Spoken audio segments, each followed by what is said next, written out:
საქმიანი საღამოს სპონსორია კორა კონსალტინგი.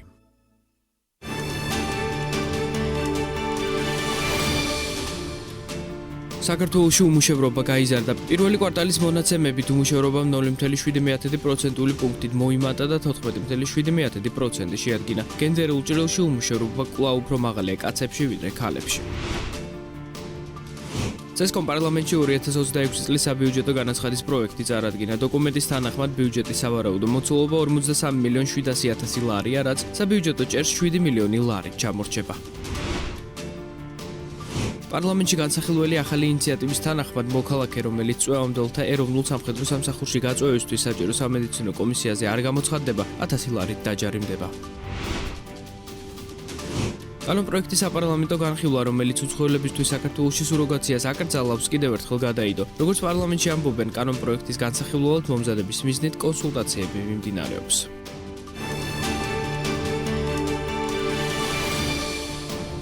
მოგესალმებით, ეს საქმიანი საღამოა, გადაცემა ბიზნესზე, ეკონომიკაზე და გეოპოლიტიკაზე. ჩვენი ამ გადაცემის ავტორები გიორგი თოლორდავა და გიორგი არონია ვართ. დავიწყოთ.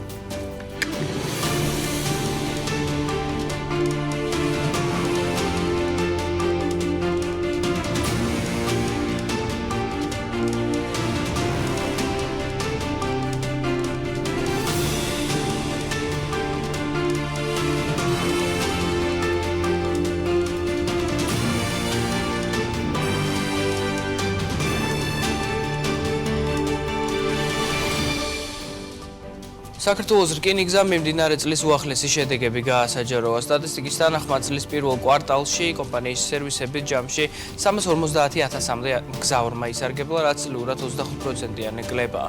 მგზავრებთან ერთად საანგარიშო პერიოდში ასევე შემცირდა რკინიგზით გადაზიდული ტვირთების ჯამური მოცულობა. ეს მაჩვენებელი წლიურად 7%-ით შემცირდა და 3 მილიონი ტონა შეადგინა, რაც უმეტესად სატრანზიტო და ქვეყნის შიდა გადაზიდვების მკვეთრი შემცირებით აიხსნება. სანაცვლოდ გაზრდილია გადაზიდვები, რომლებიც საქართველოდან უცხოეთში შედგა. ტვირთების კუთხით მესამედზე მეტი კოქსმა და რეფინირებულმა ნავთობპროდუქტებმა შეადგინა, როცა მეხუთედი ქიმიკატების, ქიმიური პროდუქტების და ხელოვნური ბოჭკოების და რეზინის მარაგები იყო. გადაზიდვების დიდი წილი აგრეთვე მოდის ლითონის მადანზე და სხვა კარიერულ პროდუქტებზე. რკინის შედეგებთან ერთად საქსადმა დღეს პორტების მონაცემების განაახლა. მიმდინარე წლის პირველ კვარტალში საქართველოს ნავსადგურებმა და ტერმინალებმა ჯამში 3.709.000 ტონა ტვირთი გადაამუშავეს, რაც 9.2%-ით მეტია ვიდრე შარშან. გადამუშავებული ტვირთის ნახევარზე მეტი ზოგადი ტვირთი იყო. თითქმის მესამედმა თხევადი ტვირთი შეადგინა, როცა ნაყარი ტვირთის წილი 8.7%-ია. აღნიშნული ტვირთი საქართველოში 451-მა გემმა მოიტანა და თან წელს ტერმინალებში გემების რაოდენობა ყველა მიმართულებით გაიზარდა, მათ შორის სპეციალიზებული გემების რაოდენობაც გასამაგდა.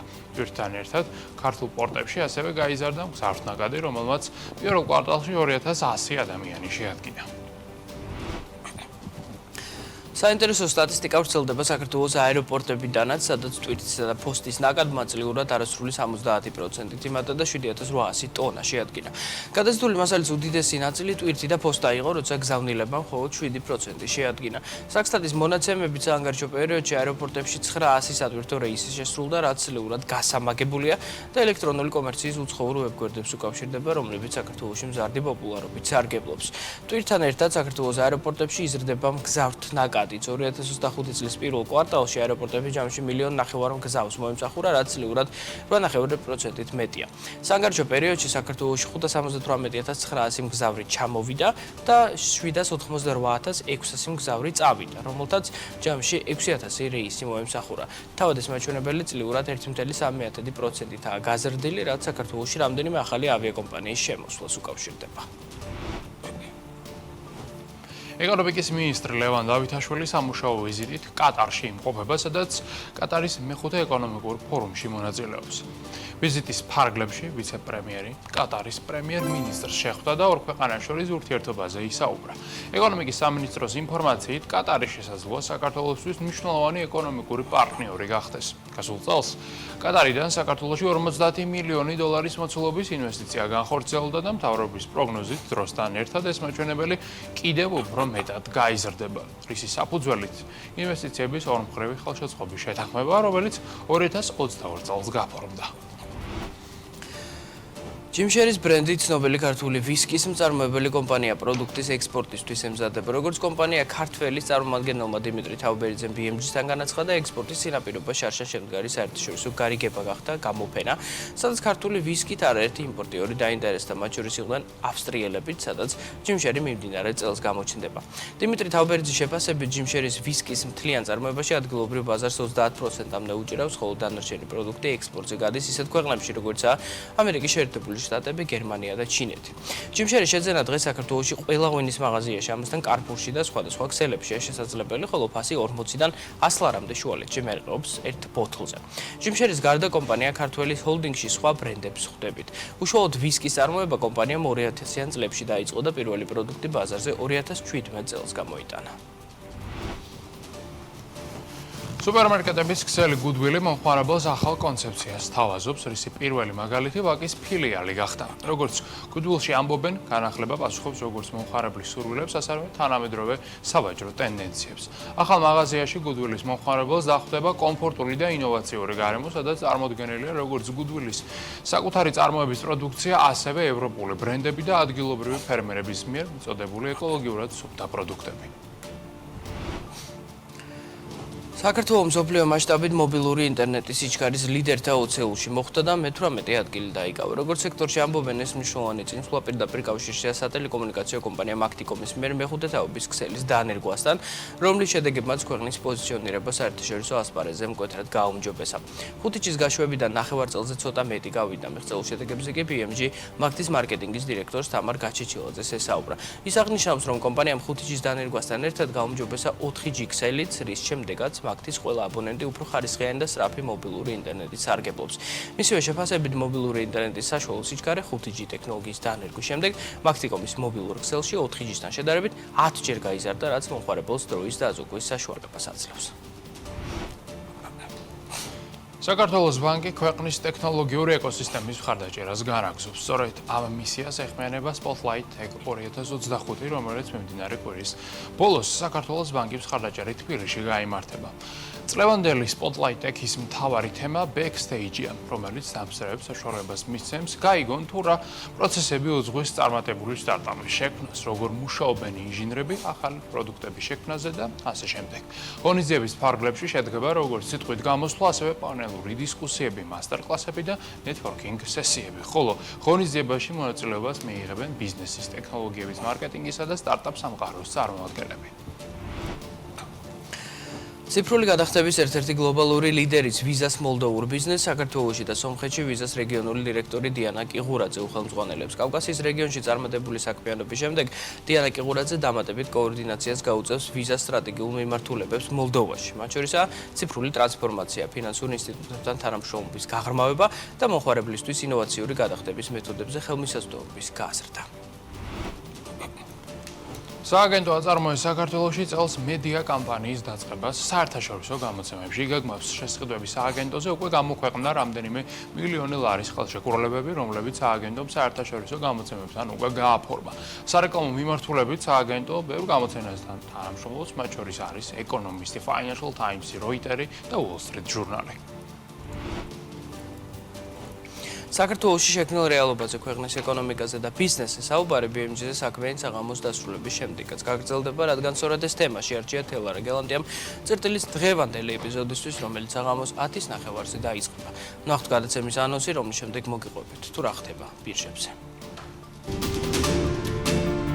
2014 წელს საქართველოს ადგილობრივ ექსპორტში ევროკავშირის წილი 22% იყო, 2024-ში 16. 10 წელი თავისუფალი ვაჭრობის რეჟიმის ამოქმედებიდან. როგორ გამოიყენა საქართველოს DCFTA-ის ინსტრუმენტი? რა კეთდება ევროკავშირის ბაზარზე ექსპორტის ხელშეწყობისთვის და რა რისკების წინაშე აყენებს ქართველ ექსპორტიორებს ევროინტეგრაციის პროცესის შეჩერება? დღეს საღამოს 10:30-ზე BMG TV-ზე ეკონომიკური პოლიტიკის კვლევის ცენტრის დირექტორის მოადგილე ირინა გურული წერტილში თელარა გელანტიასთან ერთად. საქმე საღამოს ვაგრძელებთ საფონდო ბირჟებზე საუბრით და პირველ რიგში რა თქმა უნდა განვლილი სავაჭრო სესიის შეჯამებით უნდა დავიწყოთ, რომელიც დიდად საინტერესო და გამორჩეული არ ყოფილა, 9% ცვლილება ვიხილეთ და დღესაც პრინციპში Wall Street-ის საფონდო ბირჟაზე გვაქვს მცირედი ცვლილება, მინიმალური კორექცია, თუმცა რა თქმა უნდა, სანამ ბირჟა დაიხურება, იქამდე შეიძლება ვითარება არაერთ გზის. შეიცვალოს, რადგანაც როგორც წესი თბილისის დროით ღამის საათებში ტრამპი გამოდის სიტყვით და ტრამპის სიტყვაზე არის დღეისათვის უკვე ბირჟის დინამიკა დამოკიდებული. ამ ეტაპზე, როგორც ხედავთ, S&P 500 ინდექსი მცირედ კორექციას აფიქსირებს და კლება გვაქვს 0.22%. ასევე შემცირებული არის Dow Jones-ის შეფასება, ამ შემთხვევაში ვარდნა 0.31%-ია, ხოლო Nasdaq-ის ინდექსის შემთხვევაში ვარდნის მაჩვენებელი არის 0.24%. საერთო ჯამში მიმდინარე კვირა დიდად საინტერესო და გამორჩეული ნამდვილად არ არის თუკი დღევანდელ და გუშინდელ სესიებს გავითვალისწინებთ. ევროპაში შედარებით უკეთესი ვითარება გვაქვს, ვინაიდან 600 უმსხვილესი კომპანიის საერთო საბაზრო კაპიტალიზაცია, როგორც ხედავთ, 0.73% არის გაზრდილი. ასევე პოზიტიური დინამიკა აქვს შანხაის ინდექსსაც, ამ შემთხვევაში მატება არის 0.38%, ნიკეის ინდექსის შემთხვევაში კი ზრდა 0.08%-ის.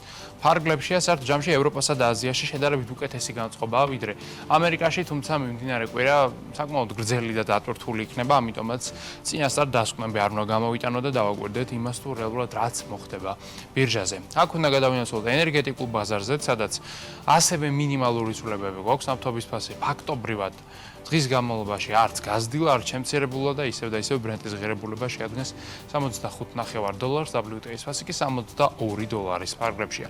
მომატებული არის მცირედით რუსული ნავთობის ფასი, ის უკვე $59 ნიშნულს უახლოვდება და ასევე საკმაოდ მკვეთრად გაიზარდა დღეს სხვათა შორის ბუნებრივი აირის ფასი ლამის 6%-ით და მეგავატი საათი ენერგიის ღირებულება ამჟამად შეადგენს €27.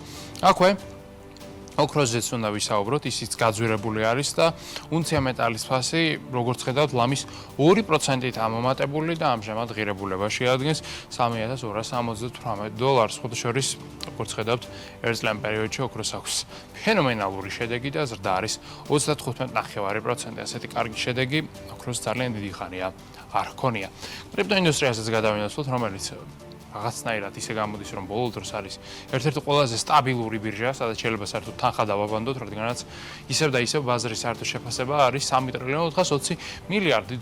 ფარგლებში ბიტკოინის ღირებულება $105,000 ნიშნულს უახლოვდება, ეთერიუმი კი დაახლოებით $2,500 იბაჭრება. ცვლილება არის, როგორც გითხარით, მინიმალური, კერძოდ ბიტკოინთან მიმართებით, ეს არის +1% ერთ კვირაში, ანუ შეგვიძლია თამამად ვთქვათ, რომ ამერიკული საფონდო ბირჟა უფრო მერყევი იყო ბოლო ერთი კვირის განმავლობაში, ვიდრე ბიტკოინი, რაც ნამდვილად უჩვეულო რამ არის. ამ ყველაფრის ფონზე მისი კაპიტალიზაცია არის დაახლოებით $2.80 მილიარდი, ეთერიუმის შეფასება კი ზუსტად არის $300 მილიარდი. აქ უნდა ვისაუბროთ, რა თქმა უნდა, ლონდონის საფონდო ბირჟაზე, სადაც არიან წარმოდგენილნი ქართული კომპანიები და დავიწყოთ საუბარი საქართველოს ბანკით, რომელსაც დღეს ჰქონდა პოზიტიური შედეგი და ვიხილეთ დაახლოებით 1%-იანი ზრდა. TBC-ს იგივეს ვერ ვამბობთ, მას აქვს, როგორც ხედავთ, დაახლოებით 0.5%-იანი კორექცია და საერთო ჯამში ბოლო პერიოდში TBC-ს ფლად გამორჩეული შედეგები ნამდვილად არ აქვს, თუმცა თუ გავითვალისწინებთ შედარებით გრძელვადიან პერსპექტივას, მაგალითად 1 წლიანს, 2 წლიანს ან 5 წლიანს, დავინახავთ, რომ TBC-საც და საქართველოს ბანკსაც აქვთ შესანიშნავი ფინანსური შედეგები, რაც ისევ და ისევ მათ მიერ დაფიქსირებული კვარტალური შედეგებით არის გამპირობებული. აქ უნდა ვისაუბროთ ტრადიციულად ჩვენს ეროვნულ ვალუტაზეც, რომლის გასული კურსიც დღევანდელ სავაჭრო სესიაზე დოლართან შეადგენს 2.74, ანუ ლარი საკმაოდ სტაბილურად ინარჩუნებს 74-იან ნიშნულს. ევროს კურსი 3-დან 0 გვაქვს, აქაც ცვლილებები არის მინიმალური, ხოლო სტერლინგის გასული კურსი არის 3-დან 66. და ბოლოს აქვე ლარჩი ინვესტირებაზე უნდა ვთქვათ, ორივე სიტყვა არის ესეთი საინტერესო შესაძლებლობა, რომელსაც გვთავაზობს Foresight Investment Group-ი. ეს არის საქართველოს ეროვნული ბანკის მიერ რეგულირებული საინვესტიციო კომპანია, რომელიც საშუალებას გვაძლევს თანხა განვათავსოთ ფონდში და ამით მივიღოთ ფინანსური სარგებელი, რომლის მოცულობაც წლეურად საშუალო სტანდარტულად შეადგენს 8.85%, ხოლო ანგარიზე 50,000 ლარზე მეტის ქონის შემთხვევაში სარგებლის მოცულობა აღწევს 10%. ეს არის წლიური ამონაგები, რომელიც თქვენ გარიცხებათ ყოველდღიურ ფორმატში, ხოლო მიღებული თანხის გატანა, მის მოცულობის გაზრდა ან შემცირება კი თქვენ ყოველდღიურად შეგიძლიათ შეზღუდვების გარეშე. Foresight Investment Group კი საქართველოს ეროვნული ბანკის მიერ რეგულირებული საინვესტიციო კომპანია. მოკლედ, აი ესეთი ვითარება გვაქვს ჩვენს წუთებში გლობალურ საფონდო ბირჟებზე, საქმე საღამოს კი სხვა მნიშვნელოვანი საკითხებით ვაგრძელებთ. დღევანდელ საქმიან საღამოში ბევრს ვისაუბრებთ ბიზნესზე და ზოგადად გლობალურ ბიზნესზე მოგიყვებით რამდენიმე კომპანიის ძალიან საინტერესო გადაწყვეტილებას. ერთ-ერთი მათგანი არის ბრიტანული ნეობანკი Revolut. ის არის ერთ-ერთი ყველაზე ცნობილი ფინტექ კომპანია პლანეტაზე, ერთ-ერთი ყველაზე ძვირად შეფასებული, ერთ-ერთი ყველაზე წარმატებული. Revolut ფართოვდება ევროპის საზღვრებში და ამჯერად შედის საფრანგეთში ცხადია. მანამდეც ოპერირებდა, რადგან ლიეტუვაში ფლობს საბანკო ლიცენზიას, შესაბამისად ევროკავშირის შიგნით შეუძლია გასცეს საბანკო პროდუქტები და მიიღოს დეპოზიტები, მაგრამ უკვე ოფიციალურად 1 მილიარდი ევროს ინვესტიციას დააბანებს ეს კომპანია საფრანგეთში. ამ იდეაზე, მის შესაძლებლობებზე და სხვა დეტალებზე მოგიყვებით საქმიან საღამოში სულ რამდენიმე წუთში. Revolut-ის და სხვა კომპანიების მიღმა როგორც წესი დგანან ძალიან ჭკვიანი, გამოცდილი და სტრატეგიულად მოაზროვნე ხელმძღვანელები, დირექტორები, საბჭოს წევრები და აღმასრულებელი გენდირექტორები, ანუ იგივე CEO-ები. დღეს საქმიან საღამოში გაგაცნობ ძალიან საინტერესო რეიტინგს პლანეტაზე ყველაზე ჭკვიანი CEO-ების შესახებ, ანუ წარმოგიდგენთ იმ ადამიანებს, რომლებიც კომპანიებს ყველაზე წარმატებულად ხელმძღვანელობენ. მანამ სანამ საქმიან საღამოში მოგიყვებით გლობალურ ბიზნესზე და გაგაცნობთ დიდი კომპანიების გადაწყვეტილებებს, მიმოიხილოთ თუ რა მოხდა დღეს მსოფლიოში.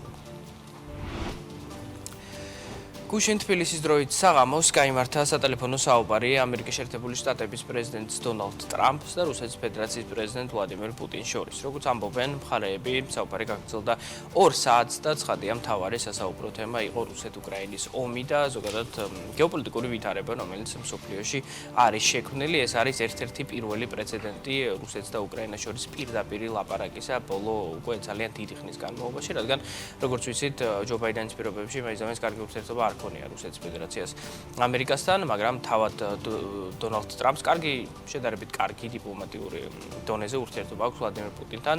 ეს მათ შორის გამოჩნდა პირველი საპრეზიდენტო ვადის დროს, ხოლო ახლა რამდენიმე თვის წინ ვლადიმერ პუტინმა ნიკა საფრონოვს, ვინც არის ერთ-ერთი ცნობილი თანამედროვე მხატვარი, დაუკვეთა პორტრეტი დონალდ ტრამპისა, სადაც ის გამოსახულია უკან მის ფონზე არის უბრალოდ უკანა პლანზე ერთ მხარეს არის Trump Tower, მეორე პლანზე არის ამერიკის თავისუფლების ქანდაკება ნიუ-იორკში მდებარე და ასეთი პორტრეტი გაუგზავნეს დონალდ ტრამპს და ალბათ ჩამოკიდებული აქვს ის სადღაც. ასე რომ ეს ცხადია დიპლომატიური ჟესტია, მაგრამ მე ანიშნებს, რომ დონალდ ტრამპს შორის და ვლადიმერ პუტინს შორის გარკვეული ტიპის ურთიერთობა უკვე არსებობს და დონალდ ტრამპი პირდაპირ არის ჩართული რუსეთ-უკრაინის ომის დასრულებაში, სულ მას სურს ეს. პირველ ეტაპზე დასრულებაზე არ არის საუბარი, არის მხოლოდ 30 დღიან ცეცხლის შეწყვეტის შეთანხმებაზე, რომელზედაც როგორც ჩანს ჯერჯერობით მოლაპარაკებები მაინც-ამაინც წინ არ მიდის, რადგან წინა კვირა სტამბოლში გაიმართა მოლაპარაკებები, რუსეთის და უკრაინის დელეგაციები იყვნენ ჩართულები და სხვადასხვა თემაზე ისაუბრეს მათ 2 საათის განმავლობაში, მაგრამ იქ კონკრეტული შეთანხმებები მიღწეული არ იყო და სხვაჯერ დონალდ ტრამპმა თქვა მაშინვე, რომ სანამ ის თავად არ ჩაერთვება ამ პროცესში, არც არაფერი არ მოხდებოდა და ალბათ ამიტომაც განხორციელდა ეს არის, რომელზედაც ახლა ვსაუბრობთ. თავად ზარის შემდეგ პუტინი ამ დროს იმყოფებოდა სოჩში და გამოვიდა მედიასთან და ისაუბრა ვრცლად საკმაოდ დაახლოებით 5 წუთის განმავლობაში თავისი ინიციატივით იმის შესახებ, თუ როგორც წარიმართა საუბარი 2 ლიდერს შორის. მან თქვა, რომ ძალიან კონსტრუქციული დადებითი საუბარი იყო, ოპტიმისტური, მათ შორის ასეთ სიტყვები გამოიყენა და თქვა, რომ მოკლედ ძალიან ბევრ თემაზე ისაუბრეს, მათ შორის ხადია მთავარი იყო რუსეთ-უკრაინის ომის დასრულება. აგრეთვე პუტინმა თქვა, რომ მოკლედ იმუშავებს რუსეთი აქტიურად უკრაინულ მხარესთან სამშვიდობო მემორანდუმზე, რომელიც საფუძვლად დაიდება უკვე მოგვიანებით ყველა სხვა დეტალს, მაგრამ ცხადია ეს ყველაფერი მოხდება ისე, როგორც ალბათ სურს ვლადიმერ პუტინს, რადგან მას აქვს კონკრეტული წინაპირობები წამოყენებული, რომელიც არ აწყობს ამ ეტაპზე ვოლოდიმირ ზელენსკის. თავის ვოლოდიმირ ზელენსკის აქვს საკუთარი წინაპირობები წამოყენებული და თითქმის ყველა საკითხში ისინი ერთი და იგივე დეტალზე ესაუბრებენ, ამიტომაც არის ძალიან რთული ამ ომის დასრულება და მოლაპარაკებების პროცესში კონკრეტული პროგრესის დანახვა. ეს ძირითადად არის ოკუპირებული და ანექსირებული ტერიტორიები, რომელზედაც კონტროლს ფაქტიურად დე-ფაქტო აკონტროლებს რუსეთის ფედერაცია, მათ შორის ზოგიერთი ნაწილი კონსტიტუციურად შეყვანილი ყავს საკუთარ ტერიტორიაში, მაგრამ ცხადია უკრაინასაც სურს ამ ტერიტორიებს დაბრუნება. ეს არის ერთ-ერთი საკითხი, აგრეთვე არის ის პორტზე გასასვლელი საკითხი, ყირიმის საკითხი, მოკლედ ძალიან ბევრი დეტალია და საბოლოო ჯამში ამ ყველაფერზე ილაპარაკეს და ალბათ შეეცდებიან ისინი კონკრეტული იდეების წარმოჩენას უკვე მომავალში და კონკრეტულ მიზნებზე და შედეგებზე გასვლას, მაგრამ პარალელურად ამისა მოგვიანებით მოგვიანებით დონალდ ტრამპი ესაუბრა ევროპელ ლიდერებს და მსოფლიო ლიდერებს და გააცნო შედეგები ამ ყველაფრისა და როგორც მოგვიანებით გახდა ცნობილი, ლიდერებმა უთხრეს, რომ საჭიროა სანქციების გამკაცრება და მათ შორის იმ ძალიან დიდი და ძლევამოსილი სანქციების პაკეტის აღსრულება, რაც დონალდ ტრამპს დაანონსებული ჰქონდა და პრინციპში მომზადებულიც არის საკანონმდებლო დონეზე ამერიკის შეერთებულ შტატებში. იქ ჩრდილოვანი ფლოტი არის, ძალიან ბევრი ჰიბრიდული სანქციის დაწესებაც იგულისხმება და ყველაფერი ეს ლიდერები საუბრობენ ამაზე, მაგრამ დონალდ ტრამპი თავად ამბობს, რომ ჯერჯერობით ისე ამის საჭიროებას ვერ ხედავს, რადგან მისი თქმით არსებობს ჯერ ადგილი იმისა, რომ მოლაპარაკებები გაიმართოს და მშვიდობიანი გზით, მშვიდობიანი დიპლომატიური გზით იქნეს ეს კონფლიქტი მოგვარებული, მაგრამ თუ ეს ყველაფერი არ შედგა, მაშინ მართლაც შეიძლება ამერიკის შეერთებული შტატებიდან ვიხილოთ ისეთი სანქციები, რომლებიც ჯერ კიდევ ამ პერიოდში არ გვინახავს. ხო, მთელი ეს მოლაპარაკებების პროცესი და ზოგადად ამ საკითხის ესე გაჭიანურება არის ნეგატიური მოვლენა თავისი არსით, რადგანაც იყო მოლოდინი, რომ ტრამპი ომს მალე დაასრულებდა, თავიდან იყო მოლოდინი, რომ საერთოდ 24 საათში დაასრულებდა, მაგრამ უკვე გავცდით მის 100 დღიან პრეზიდენტობის ვადასაც და უკვე საუბარი არის იმაზე, საერთოდაც პირველ წელიწადს თავის პრეზიდენტობისას თუ მოახერხებს ის ამ ომის დასრულებას, რადგანაც ეს ომი არის ძალიან კომპლექსური, აქ არის სხვადასხვა მხარეები და საერთოდ ჯამში ეს ყველაფერი იწვევს ინვესტორების განწყობის გაუარესებას, ვინაიდან მათ ჰქონდათ ერთი მოლოდინი და რეალობა არის მეორე. ინვესტორების განწყობას ასევე აუარესებს ის გადაწყვეტილება, რომელიც მიიღო Moody's-მა. Moody's არის სარეიტინგო საკრედიტო ორგანიზაცია, რომელიც აფასებს სხვადასხვა სახელმწიფოებს, კომპანიებს, ორგანიზაციებს და მოკლედ ყველაფერს, ვისაც სურს კრედიტის აღება. Moody's-ის დანიშნულება არის ზოგადად სახელმწიფოს რაც შეიძლება გამჭვირვალედ და მარტივად რომ ვთქვათ, ლოგიკურად შეფასება, რათა შემდეგ ინვესტორებმა გადაწყვეტილება მიიღონ ღირს თუ არა ამ ქვეყანაში ინვესტირება ან თუნდაც ამ ქვეყნის მთავრობაზე კრედიტის გაცემა. როდესაც ქვეყანას აქვს კარგი რეიტინგი, Moody's-ის მხრიდან მინიჭებული, ეს ქვეყანა როგორც წესი ფინანსური სტაბილურობით და მდგრადობით გამოირჩევა და იმისი შანსი რომ ამ ქვეყნის მთავრობა მარტივად რომ ვთქვათ, ობლიგაციებზე დეფოლტს გამოაცხადებს და ვალს უკან არ დაბრუნებს, არის ძალიან დაბალი. ხოლო როცა ქვეყანას აქვს ცუდი რეიტინგი ან საშუალო რეიტინგი, როგორც წესი, აქ რისკის პრემია არის მაღალი, ქვეყანას უწევს უფრო მაღალი პროცენტის გადახდა კრედიტის ანაცვლოდ და ინვესტორებიც დიდად თავს არ იკლავენ ამ ქვეყნებში ინვესტირებაზე, მაგალითად, ქვეყნებს, რომელთაც აქვთ C რეიტინგი, რაც არის საერთოდაც იქ თანხა არ ჩადოთ, ესეთი ძირითადად არიან აფრიკული ქვეყნები, ესენი თანხებს ნამდვილად ვერ იღებენ ინვესტორების მხრიდან, რადგანაც არც ერთ ინვესტორს არ უნდა დიდი თანხა გასცეს და შემდეგ გაიგოს 5 წელიწადში, რომ იმ ქვეყნის მთავრობა საერთოდაც აღარც არსებობს და ამ ვალსაც ვერავინ ვერასოდეს ვერ მოემსახურება. მოკლედ, წლების განმავლობაში ამერიკას Moody's-ის მხრიდან ჰქონდა მინიჭებული იდეალური რეიტინგი, ეს იდეალური რეიტინგი Moody's-ის შკალაზე იყო AAA, ანუ AAA. ანუ იმის შანსი, რომ ამერიკის მთავრობა ვალს ვერ გაისტუმრებს, იყო ფაქტობრივად ნული სტოლი, მაგრამ გუშინ მიიღო Moody's-მა ძალიან საპასუხისმგებლო გადაწყვეტილება და ამერიკას საკრედიტო სუვერენული რეიტინგი შეუმცირა. კერძოდ, რეიტინგი გახდა AA1. ეს მაინც ძალიან მაღალი რეიტინგია რეალურად. აქ რისკების მომატებაზე საუბარი არ არის, მაგრამ ამერიკას უბრალოდ იდეალური რეიტინგი არ აქვს და ზოგადად ამერიკა არ არის მიჩვეული არაიდეალურ რაღაცას, რადგანაც ეს არის სახელმწიფო, ეკონომიკით ყველაზე დიდი სახელმწიფო, რომლის საფონდო ბირჟაც არის ყველაზე განვითარებული, ყველაზე მსხვილი კომპანიები იქ არიან დაფუძნებული, ყველაზე მეტი მილიარდერი იქ ცხოვრობს და საერთოდაც ამერიკა ყველაფერში არის პირველი და რაღაცნაირად ცოტა ალოგიკურია, როდესაც ამერიკას არ აქვს ყველაზე მაღალი რეიტინგი და აქვს რაღაც ჩვეულებრივ მაგალითად ევროპულ სახელმწიფოს, რომელიც შეიძლება ამერიკის ეკონომიკასთან შედარებით 10-ჯერ ან 20-ჯერ უფრო მცირე ზომისაც კი იყოს, მაგრამ ეს გადაწყვეტილება Moody's-მა გაამართლა სხვადასხვა რიგი ფაქტორებით, ძირითადად ამ ფაქტორების უმეტესობა იყო დაკავშირებული ვალის მოცულობასთან და სოჟორის დღეს Moody's ამით არ გაჩერებულა და ადგა და ამერიკული უმსხვილესი ბანკების საკრედიტო რეიტინგიც შეამცირა და ამ სიაში აღმოჩნდნენ JP Morgan, Bank of America, Wells Fargo, BNY Mellon და State Street, ანუ უმსხვილესი ამერიკული ბანკები და შედარებისთვის, რომ თქვათ, JP Morgan არის იმდენად დიდი ბანკი, რომ ის მარტივად რომ ვთქვათ, აზღვევს და ხშირად გაკოტრებისგან იცავს სხვა სახელმწიფოების მთავრობებს. ეს არ არის უბრალოდ ბანკი, ეს არის სისტემური მნიშვნელობის საფინანსო ინსტიტუტი, რომლის გარეშეც თანამედროვე ეკონომიკა ვერ იარსებებს. შესაბამისად, იმისი თქმა, რომ JP Morgan უფრო მაღალ რისკიან ბანკად იქცა, ცოტა აზრს მოკლებულიც კი არის, მაგრამ ეს გარკვეულწილად უფრო მეტად პოლიტიკური ჟესტია, რომელიც Moody's-მა გადადგა და ამით მიეუთითა იმაზე, რომ ამერიკას იმხელა ვალი აქვს, რომ ეს ვალი წნეხს წარმოადგენს JP Morgan-ისთვისაც, მაგრამ ეს სიახლე დიდად ინვესტორებს შემაშფოთებლად არ მიუღიათ, რადგანაც იმისი დაჯერება, რომ JP Morgan-ს რაღაც ჭირს და მისი კრედიტის, ასე ვთქვათ, პროფილი არის გაუარესებული, არის ცოტა არ იყოს და არარეალისტური. ხო, ვალზეც ვთქვა თეორია სიტყვა თითქმის 37 ტრილიონი დოლარის მოცულობის არის ეს ვალი. რომლის მომსახურებაში მხოლოდ დაახლოებით $900 მილიარდ იხდეს ამერიკა ყოველწლიურად. ეს არის მხოლოდ პროცენტი, მხოლოდ ძირითადად ნელ-ნელა აკლდება, მაგრამ რეალურად არც აკლდება, რადგან ვალი ყოველთვის იზრდება და საბოლოო ჯამში ეს არის ერთ-ერთი მიზეზი, რის გამოც დონალდ ტრამპი აკეთებს იმას, რასაც აკეთებს ფედერალური ბიუჯეტის შემცირების მიმართულებით და ზოგადად გრანტების გაცემის და ამ ყველაფრის მიმართულებით, რათა ვალის დიდი ნაწილი დაიფაროს წინასწარ და ქვეყანა გავიდეს პროფიციტზე, ანუ საბიუჯეტო ბიუჯეტი არ იყოს ყოველთვის მინუსში და მოსავალი, რომელსაც ქვეყანა მიიღებს, გაცილებით მაღალი იყოს, ვიდრე გასავალი, რომელიც მას ყოველწლიურად აქვს. ანუ ძალიან მარტივად რომ ვთქვათ, მოგებაზე გაყვანის უნდა მთავრობის. ისთვისაც შეიქმნა მთავრობის ეფექტიანობის დეპარტამენტი, რომელსაც ყოველ შემთხვევაში დღემდე ფორმალურად ხელმძღვანელობს ილონ მასკი, ჩართულია თუ არა ის ყოველდღიურ ოპერაციებში შეჯობებით.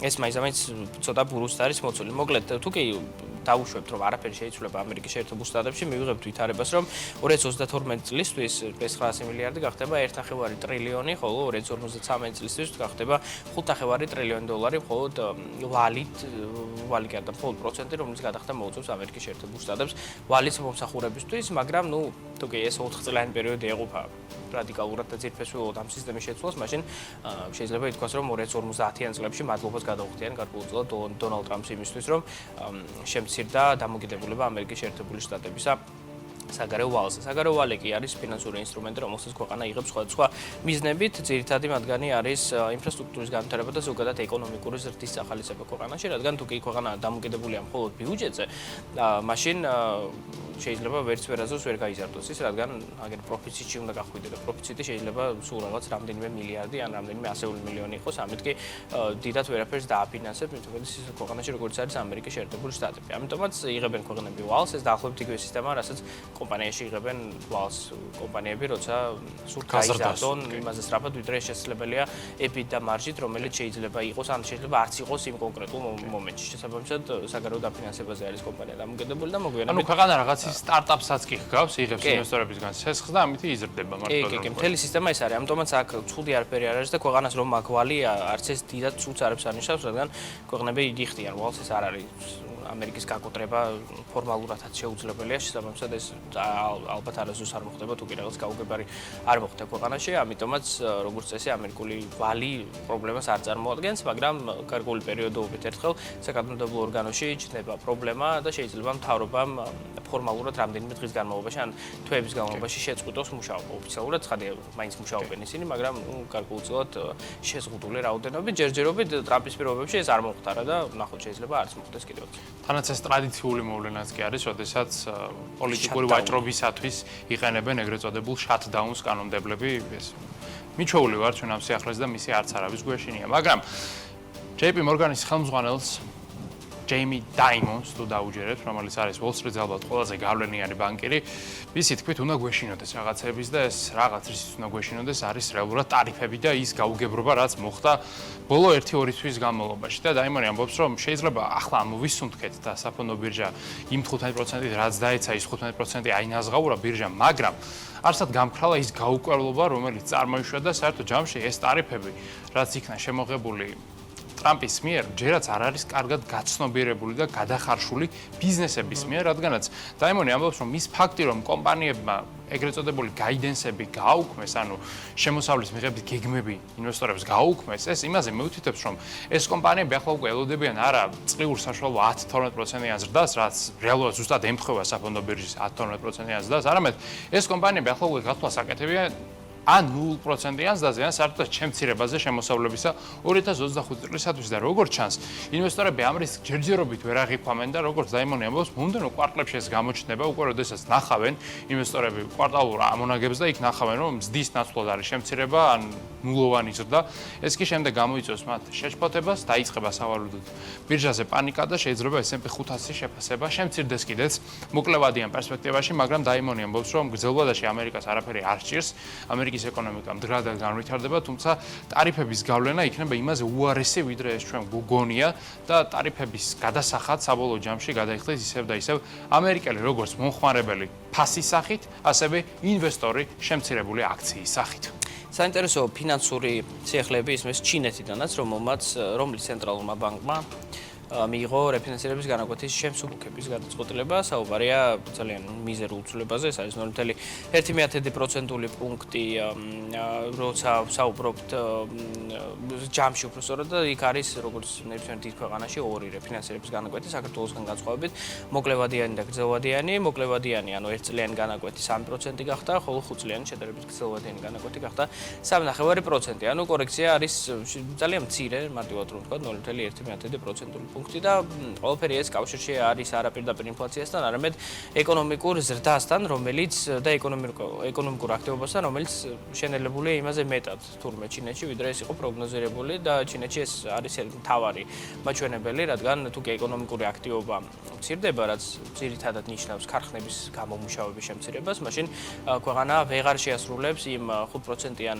ეკონომიკურ ზრდას, რომელიც ნავარაუდებია და პროგნოზირებულია ქვეყანაში მიმდინარე წელს, ხოლო ეს არის ძალიან მნიშვნელოვანი საკითხი სი ძინპინისთვის და ამიტომაც ქვეყანა ყველაფერს აკეთებს იმისთვის, რომ ეკონომიკური აქტივობა წახალისდეს და აქ თქვათ ძალიან მარტივი ახსნა ამისა, თუ კი კრედიტის ღირებულება შემცირდა, მაშინ ადამიანები მეტ ცესხს აიღებენ, კომპანიები მეტ ცესხს აიღებენ, მეტ აქტივობას დააფინანსებენ, მეტ თანამშრომელს აიყვანენ, და ბინებს იყიდიან რაც თავარია. და ადამიანები ცხადია იყიდიან მეტ ბინებს, რადგან იპოთეკა შემცირდება და ამით დახმარება ექნებათ აგრეთვე კომპანიებს, დეველოპერებს, რომლებიც ბოლო წლებში ძალიან ცუდად არიან ჩინეთში, ძალიან ბევრი არა მხოლოდ კორპუსი, არამედ ქალაქია დაუსრულებელი. კი, ქალაქები არის აშენებული, სადაც უბრალოდ არავინ არ ცხოვრობს.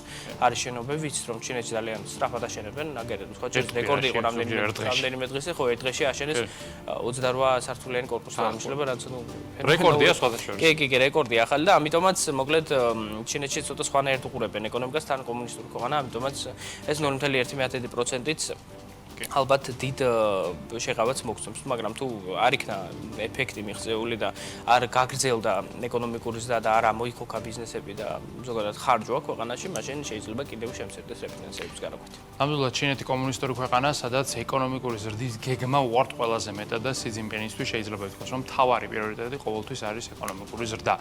სხვადასხვა ეკონომიკური ზრდა პრიორიტეტი არის ყველასთვის, მათ შორის ევროკავშირისთვისაც, თუმცა ბოლო პერიოდში ევროკავშირის ეკონომიკა დიდად არ გაზრდა. მას შემდეგ ჯერ კიდევ რაც პანდემია დაიწყო, მას შემდეგ ევროკავშირი ჯერ ებრძოდა ინფლაციას, შემდეგ დაიწყო რუსეთ-უკრაინის ომი, ნახეთ მიწოდების ჯაჭვების ჩამოშლა, ამას დაემატა ახლა უკვე ტრამპის საბაჭრო სატარიფო ომი და საერთოდ ჯამში ევროკავშირი ერთი გამოწვევიდან მეორეზე გადადის და მუდმივად ევროპელი ლიდერები არიან რაღაც დრაკონთან ბრძოლაში, მარტივად რომ ვთქვათ, ხან იქნება ეს ვირუსი და ხან იქნება ეს რუსეთის ფედერაცია.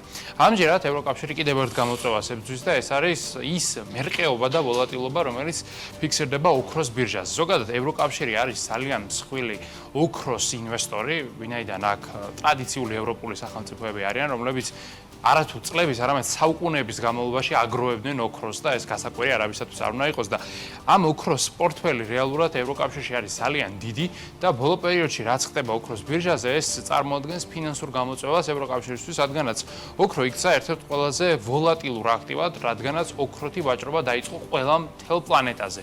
აქ არ არიან მხოლოდ ინსტიტუციური ინვესტორები და ცენტრალური ბანკები, დღეს ოქროს ყიდულობენ ჩვეულებრივი ადამიანებიც, რომელთაც უბრალოდ მობილური აპლიკაცია აქვს საინვესტიციო იყიდულობენ ოქროს სერტიფიკატებს და საერთოდ ჯამში ბოლო პერიოდში ოქროს ღირებულება რეკორდულადაც გაიზარდა $3,500 ნიშნულამდე, მაგრამ ეს ევროკავშირის ცენტრალური ბანკისათვის წარმოადგენს გამოწვევას, რადგანაც ოქროს ფასი იმდენად მერყევი გახდა, რომ ახლა უკვე გარკვეულწილად ფინანსური პროგნოზების გაკეთება არის რთული და ცენტრალურ ბანკს მერყევი ოქრო ნამდვილად არ მოსწონს. პირიქით, ოქრო უნდა იყოს სტაბილურად, ხოლო ბოლო პერიოდში ოქროს მიმართ გაცხოველებული ინტერესი იწვევს მისი ფასის სწრაფ ცვალებადობას, ვოლატილობას, ეს კი, როგორც უკვე ვთქვი, ევროკავშირში დიდად ნამდვილად არ მოსწონთ. ხო, ევროკავშირში აგრეთვე არ მოწონთ რუსეთის აგრესია უკრაინის მიმართ, ამიტომაც არის რომ უკვე მე-17 პაკეტი ოფიციალურად შეათანხმა ბრიუსელმა, რაც მოიცავს ძალიან ბევრ სანქციას რუსეთის ფედერაციის წინააღმდეგ. აქ ძირითადად არის ჩრდილოანი ფლოტი, მაინც ისევ და ისევ, ანუ გემების ის ერთობლიობა, რომელიც ჩრდილოეთის ზღვაში,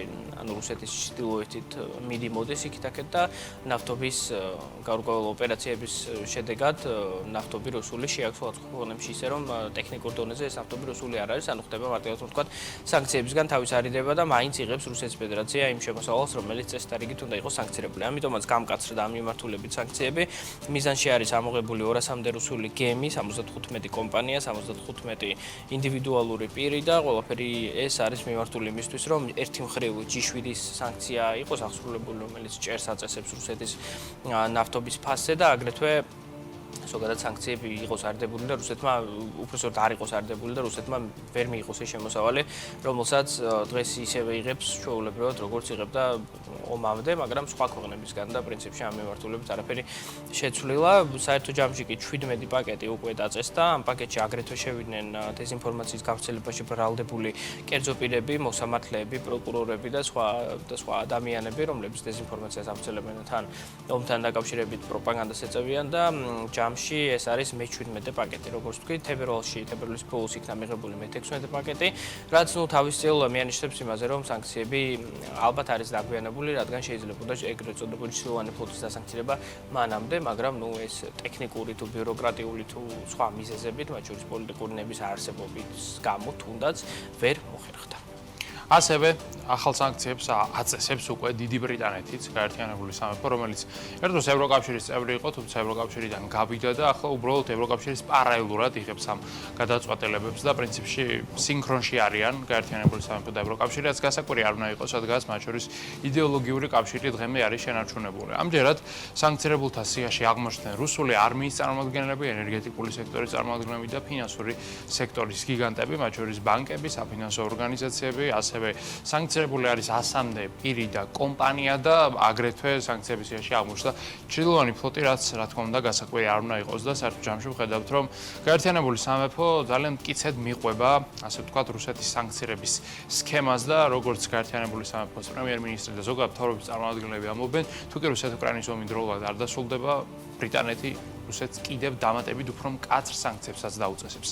ხო, ბრიტანეთში არის ძალიან საინტერესო გარიგება, პოტენციური გარიგება, ეს არის ბრიტანული ჩესნარა, რომელიც აქტიურად განიხილავს კონკურენტი კომპანიის HSBC-ის, ამ შემთხვევაში ბანკის სადაზღვევო ბიზნესის გამოსყიდვას. ჩესნარა სადაზღვევო კომპანია ისედაც და სურს საკუთარი აქტივების და პორტფელის გაზრდა და ამ გზით HSBC კი არის პლანეტის ერთ-ერთი ყველაზე დიდი ბანკი, რომელსაც როგორც ჩანს სურს საერთოდაც გავიდეს ამ ბიზნესიდან, რადგან მეტად კონცენტრირდეს საბანკო სერვისების მიწოდებაზე, ხოლო ჩესნარა, რომელიც არის როგორც თქვი სადაზღვევო კომპანია, ამით ძალიან კარგად ისარგებლებს, ანუ რეალურად საქმე გვაქვს ძალიან კარგ გარიგებასთან. ჩესნარის კაპიტალიზაცია არის $570 მილიონი, საკმაოდ პატარა კომპანია, მაგრამ HSBC-ის შეფასება არის ძალიან დიდი, $210 მილიარდი და რეალურად შეიძლება ჩესნარა იქცეს ერთ-ერთ დიდ კომპანიად სადაზღვევო ბაზარზე გაერთიანებული სამეფოში და მოგვიანებით უკვე გაფართოვდეს სხვადასხვა მიმართულებებით. ვნახოთ, ჯერ ისეთი საჭირო იქნება ამ ყველაფრისთვის მარეგულირების დასტური.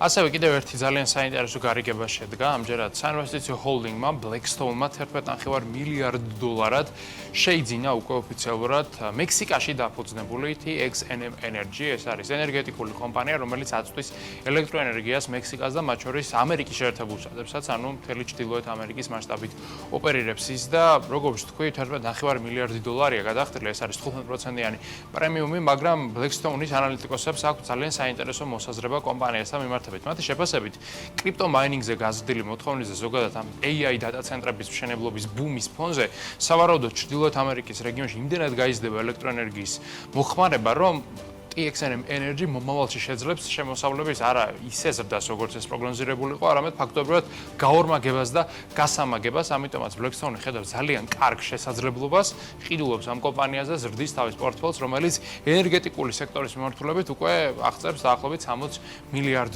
ისე კი ეს საინვესტიციო ჰოლდინგი აკონტროლებს ტრილიონი დოლარის აქტივებს და მისი დანიშნულება არის მისი ინვესტორებისათვის მეტი სარგებლის გენერირება, მარტივად რომ ვთქვათ, Blackstone ჰგავს Warren Buffett-ის Berkshire Hathaway-ის დაახლოებით იგივე დანიშნულების კომპანია, თუმცა ის Berkshire-ისგან განსხვავებით შედარებით მცირე ზომისა, ვინაიდან მისი კაპიტალიზაცია არის სულ რაღაც $176 მილიარდი, თუმცა საინვესტიციო ჰოლდინგების რეიტინგში ერთ-ერთი ყველაზე გავლენიანი კომპანია. გლობალურ ბიზნესთან დაკავშირებით კიდევ ერთი სიახლე გვაქვს, რომელსაც დღის რიცხვის ფორმატში გავაცნობთ.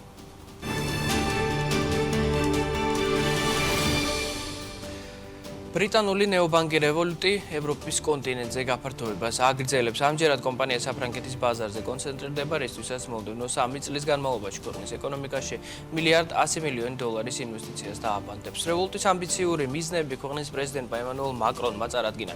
მისი თქმით, ბრიტანული კომპანია პარიზში დასავლეთ ევროპის რეგიონულ ოფისს გახსნის, სადაც 200-ზე მეტი ადამიანი დასაქმდება. დღეს Revolut საფრანგეთში 300-მდე ადამიანს ასაქმებს და ექსპანსიის შედეგად პირველ რიგში კომპანია საფრანგეთში სწორედ თანამშრომელს აიყვანს, ხოლო რამდენიმე წელიწადში საბანკო ლიცენზიასაც აიღებს. საფრანგეთის შემდეგ ბრიტანული ნეობანკი გაფართოებას ლიეტუვაში ანონსებს, რომელიც მათი თქმით Revolut-ის კიდევ ერთი რეგიონული ცენტრი იქნება, სადაც კომპანიას სხვა შორის ევროკავშირის საბანკო ლიცენზია უკვე აქვს აღებული. შეგახსენებთ, რომ 2015 წელს დაფუძნებული Revolut მსოფლიოს ერთ-ერთი ყველაზე წარმატებული ნეობანკია, რომელსაც ინვესტორები $48 მილიარდ აფასებენ. გასულ წელს კომპანიამ $1 მილიარდ წმინდა მოგება მიიღო და მოხარებულთა რაოდენობა 38%-ით გაზარდა. დღეს Revolut-ის სერვისები 50-მდე ქვეყანაში არის ხელმისაწვდომი, სადაც ნეობანკს 55 მილიონი ადამიანი იყენებს. ესეთი ამბები ისმის ბრიტანული Revolut-დან, ჩვენ კი საქმიან საღამოში გლობალურ კომპანიებზე საუბარს ზუსტად 1 წუთში. ახალი ამბების მოკლე კოლაჟის შემდეგ გავაგრძელებთ და ამერიკის ყველაზე ჭკვიან CEO-ებს, ანუ გენერალურ დირექტორებს გაგაცნობთ. დაგუვოდეთ.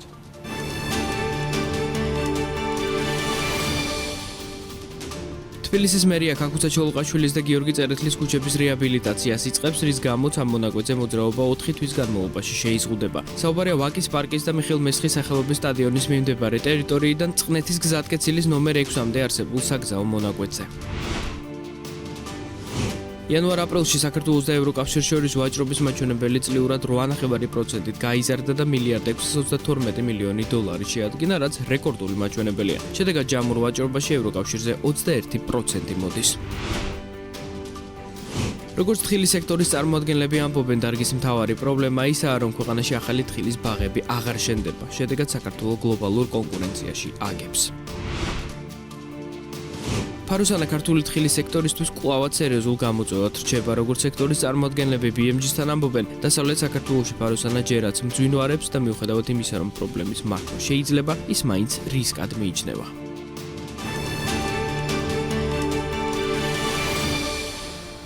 სოფლიოს 100 უდიდესი კომპანიიდან 59 ამერიკულია, რაც ამ ქვეყნის გლობალურ დომინაციაზე მიანიშნებს. ყველაზე ძლევამოსილი კომპანიების უკან მრავალწლიანი ხედვის მქონე ჭკვიანი ადამიანები დგანან, რომელთა მთავარი საქმე ადამიანების მენეჯმენტი და მართვაა.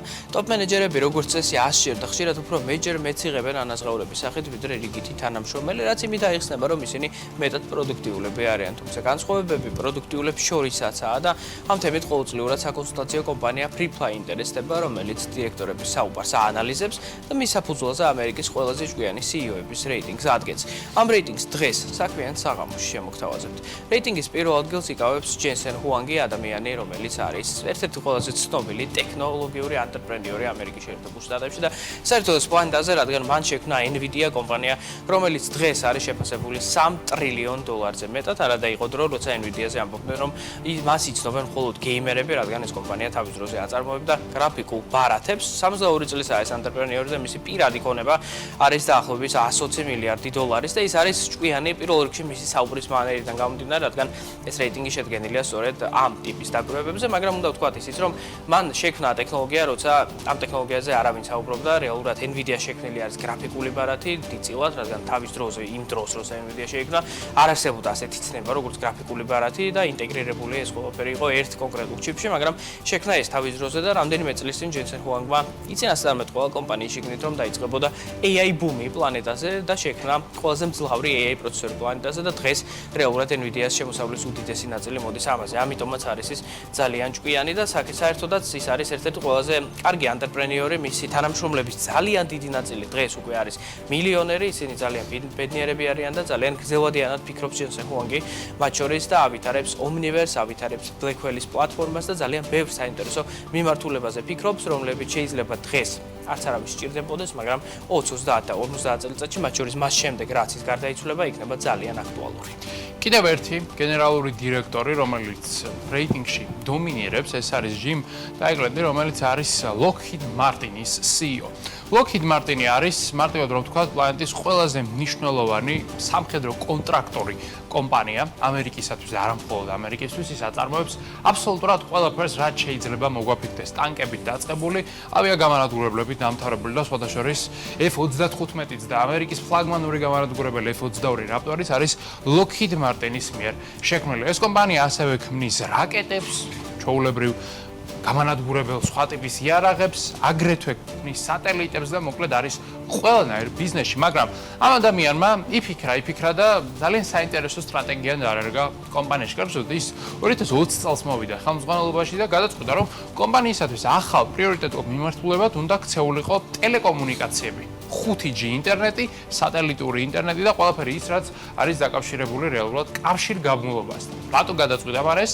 იმიტომ რომ Lockheed Martin-ს ყველაზე კარგად აქვს ათვისებული რეალურად კოსმოსი და მათ შორის კომუნიკაციებიც, ვინაიდან ეს კომპანია ამ მიმართულებით პლანეტაზე ყველაზე კარგ ტექნოლოგიას ფლობს, ამიტომაც ამ ადამიანმა დაიწყო სწორედ ინტერნეტის განვითარება Lockheed Martin-ის შიგნით და როგორც ჩანს ეს ბიზნესი ამბლად წარმატებული გამოდგა და კომპანია უკვე ძალიან დიდ სარგებელს იღებს ამ წამოწყებით. საერთო ჯამში ამ ბოლო პერიოდში ამ კომპანიას ლამის 30%-იანი ზრდა აქვს დადებული, რაც სამხედრო კონტრაქტორი კომპანიისათვის საკმაოდ კარგი შედეგია, რადგანაც ამ ტიპის კომპანიების შემოსავლები არის წინასწარ ცნობილი რამდენიმე 10 წლეულით. ადრე შესაბამისად მათ დიდად ნახტომის გაკეთება არ შეუძლია, თუმცა ასეთი ახალი წარმოწყობების ასე ვთქვათ შექმნით, რა თქმა უნდა, კომპანიას შეუძლია მეტი შემოსავალი მიიღოს. თავად ორიდე სიტყვა ამ ადამიანის შესახებაც უნდა ვთქვათ, ის არის ტელეკომუნიკაციების სფეროდან, სწორედ აქედან მოვიდა მას ეს იდეა წლების განმავლობაში American Tower-ის გენერალური დირექტორი იყო და მან ეს ცოდნა შემდეგ უკვე Lockheed Martin-შიც გადმოიტანა. ამასთან ეს ადამიანი არის MIT-ის კურსდამთავრებული, რომელიც არის პლანეტის ერთ-ერთი საუკეთესო უნივერსიტეტი, აგრეთვე ის არის საჰაერო ძალების პილოტი, მოკლედ მას ყველანაირი ცოდნა და გამოცდილება აქვს იმისათვის, რომ იყოს ამ უნიკალური კომპანიის გენერალური დირექტორი და როგორც ჩანს ის ამ შედეგს თავისი საქმითაც ამტკიცებს. მესამე ადგილზე ამ რეიტინგში არის ადამიანი, რომელიც დაკავშირებულია ხელოვნურ ინტელექტთან. ეს არის ბრიტანელი დემის ჰასაბისი და ის არის დამფუძნებელი კომპანია DeepMind-ისა. DeepMind-ი არის ხელოვნური ინტელექტის განმავითარებელი კომპანია და ახლობით იგივე რაც არის OpenAI, რომელიც Google-მა შეიძინა რამდენიმე წლის წინ რამდენიმე 10 მილიარდ დოლარად. ეს ადამიანი, რომლის პირადი ქონება დაახლოებით 1 მილიარდი დოლარის ფარგლებში მერყეობს, ძალიან ღრმა ბავშვობიდან ითვლება გენიოსად, როგორც ამბობენ, მას აქვს გენიოსის დონის IQ, რაც ნიშნავს დაახლოებით 130-140-დან ზემოთ, რადგან ის ჯერ კიდევ 13 წლის იყო, როცა საერთაშორისო ოსტატი გახდა ჭადრაკში, აგრეთვე ის არის ნეირომეცნიერი, AI მკვლევარი, მას უსწავლია კემბრიჯში, უსწავლია UCL-ში, მოკლედ მსოფლიოს საუკეთესო უნივერსიტეტებში და ის ძალიან კარგად ისწავლებს ადამიანის ტვინის აგებულებას, რაც არის ყველაზე მნიშვნელოვანი, რადგან ის AI მოდელები, რომელსაც DeepMind-ი ქმნის, დიდწილად დაფუძნებული არის ადამიანის თავის ტვინის მუშაობაზე და მანქანური დასწავლისთვის ეს ძალიან მნიშვნელოვანია, რადგან თუ გვინდა ჩვენ რომ მანქანებმა იფიქრონ, რაც რეალურად ერთ-ერთი მიზანი არის და ზოგადი ხელოვნური ზოგადი ინტელექტის იგივე AGI-ის მიმართულებით გარღვევა თუ კი უნდა მოხდეს სწორედ ამ მიმართულებით, ამიტომაც მისი ცოდნა ამ კუთხით არის ძალიან კარგი. ნეირომეცნიერები ზოგადად ძალიან ჭკვიანი ადამიანები არიან და დემის ჰასაბისი არ არის გამონაკლისი. თან ამასთანავე საინტერესოა, რომ ის კი არის CEO ამ კომპანიის, ანუ არის Google-ის რეალურად ხელოვნური ინტელექტის მიმართულების ერთ-ერთი ხელმძღვანელი. ის პარალელურად არის მეცნიერი და დღემდე წერს აქტიურად სამეცნიერო სტატიებს აკონგრესულ ჟურნალებში და სხვა მეცნიერებთან აქვს კომუნიკაცია, რაც აგრეთვე ცხადია მიანიშნებს მის ძალიან მაღალ ინტელექტზე.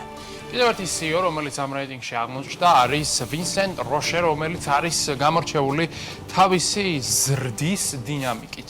ეს არის პიროვნება, რომელიც ხელმძღვანელობს Analog Devices, თავად ეს კომპანია კი ზრდის კომპანიების ენერგოეფექტიანობას თავისი ხელსაწყოების დახმარებით. მას ძირითადად B2B სექტორში შეხვდებით, საცალო მომხმარებლისათვის ეს კომპანია დიდად ცნობილი არ არის, მაგრამ მისი კაპიტალიზაცია, როგორც ხედავთ, არის ლამის 111 მილიარდი დოლარი, ანუ კომპანია ნამდვილად ძალიან დიდი შემოსავლებს აგენერირებს და ამ შემოსავლების გენერირებაში ძალიან დიდი წვლილი მიუძღვის თავად ამ ადამიანს, რომელიც 2013 წლიდან არის გენერალური დირექტორი და მისი ხელმძღვანელობის პერიოდში კომპანიამ განახორციელა ორი ძალიან მნიშვნელოვანი ტრანზაქცია. კერძოდ 2017 წელს 15 მილიარდ დოლარად მან Liner Tech შეიძინა, შემდეგ კი 21 მილიარდ დოლარად 2021 წელს Maxim Integrated და ჯამში ამ გარიგებებისა და მის მიერ გატარებული რესტრუქტურიზაციის სტრატეგიის შედეგად კომპანიამ ბოლო 5 წლის განმავლობაში დადო ლამის 200%-იანი ზრდა, ხოლო იმ დღის შემდეგ, რაც ის გახდა გენერალური დირექტორი, კომპანიას აქვს 500%-იანი ზრდა, რაც არის ერთ-ერთი ფენომენალური შედეგი, რომელიც შეიძლება საერთოდ დირექტორმა დადოს და მთელ ამ ზრდაში, როგორც ამბობენ თავად კომპანიის მენეჯერები, ლომის წვრილი მიუძღვის სწორედ ამ ადამიანს, რომელმაც დაინახა ის დიდი შესაძლებლობა, რომელიც ჰქონდა ამ კომპანიას და გაზარდა მაღალ მარჟიანი მიმართულებების წილი პორტფელში და საერთო ჯამში მივიღეთ ის გიგანტი, რომელიც დღეს არის 111 მილიარდ დოლარად შეფასებული. კიდევ ერთი გიგანტის გენერალური დირექტორი არის მეხუთე ადგილზე, მის სახელია მეტ მერფი და ის ხელმძღვანელობს Marvel Technology Group-ს. ეს არის ძალიან დიდი ტექნოლოგიური კომპანია, რომელიც სხვადასხვა მიმართულებებით ოპერებს, მაგრამ იმ ტრანსფორმაციის შედეგად, რომელიც მეტ მერფი ამ კომპანიაში დანერგა, ის იქცა ერთგვარ ლიდერად cloud-ის და 5G-ის და ზოგადად თვითმართვადი ტექნოლოგიების მიმართულებით. დღეს ამ ადამიანის ქონება დაახლოებით 50 მილიონია, ხოლო მისი კომპანიის საბაზრო კაპიტალიზაცია არის 54 მილიარდი ამერიკული დოლარი. თავად მეტ მერფი წლების განმავლობაში 2019-დან 2022 წლამდე მუშაობდა eBay-ში, იყო სამართალ უყურო საბჭოს თავმჯდომარე. eBay არის ერთ-ერთი ყველაზე დიდი ონლაინ მაღაზია პლანეტაზე, სადაც ერთად მეორადი ნიფტები იყიდება. ამიტომაც ის ადამიანი არის საკმაოდ გამოცდილი სხვადასხვა მიმართულებებით, ხოლო 2022 წლიდან ხელმძღვანელობს მოკლედ როგორც ვთქვი Marvel Technologies და საკმაოდ კარგად აქვს ამ კომპანიას საქმე, მან დიდი ტრანსფორმაცია განიცადა. ყველაფერი ეს აისახება კომპანიის საბაზრო კაპიტალიზაციაზე და თან ის არის კარგი მენეჯერი და კომპანიის აქციონერებს მოუტანა ძალიან დიდი სარგებელი. ამიტომაც და სხვა მიზეზების გამო ის მოხვდა რეიტინგში ამერიკის საუკეთესო CEO-ების, რომელიც დაფუძნებულია მათი მეტყველების უნარზე და სხვადასხვა ტიპის არგუმენტაციის მოშველების უნარზე. ასეთი იყო დღევანდელი რეიტინგები, ჩვენ გაგაცანით ამერიკის შეერთებული შტატების ყველაზე ჭკვიანი CEO-ები, ანუ გენერალური დირექტორები, რომელთა ჩამონაცვლშია ეს 5 ჯენტლმენი მოხდა, რომელთა შესახებ ახლა მოგიყვებით. დღევანდელი რეიტინგები კი ასეთი იყო, საქმიან საღამოში კიდევ არაერთ რეიტინგ შემოგთავაზებთ უკვე მომდევნო გადაცემებში, ხოლო დღევანდელი გადაცემა ამით არის დასრულებული. წინ გელოდება თელარეგალანტია საავტორო გადაცემა წერტილი, ჩვენ კი ხვალ ამ ტიპებში ვდოვებით. მომავალ შეხვედრამდე.